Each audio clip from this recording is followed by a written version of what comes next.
Hey, welcome back. Now we're in chapter 11, winding down the book here pretty quick.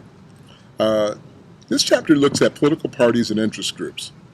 So the first thing we're going to do is really learn what both political parties and interest groups happen to be, how they operate, uh, how the controversial connection between the political parties and Congress, and how they've become so polarized over the years.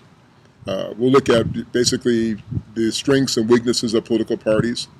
We'll look at the influence of interest groups on political parties and things like lobbying, how lobbyists influence the people who represent you every day, and whether they represent our interests, that is the will of the people, or the will of corporations. There's a lot of controversial things I'll be sharing with you during this time. Lots of videos I'll be asking you to watch and to critique. And in that, one of the things we're going to look at is whether political parties are viable anymore.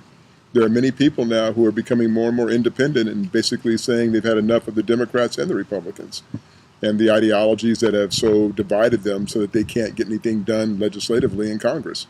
So we're just kind of stuck in the middle, and the people who get screwed are the people, we the public, because they won't let anything get through. And it works, unfortunately, it happens on both sides of the political aisle.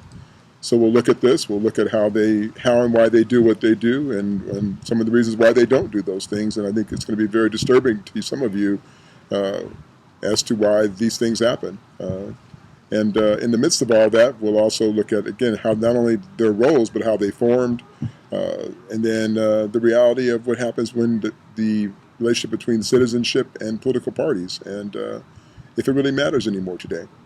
So let's take a look.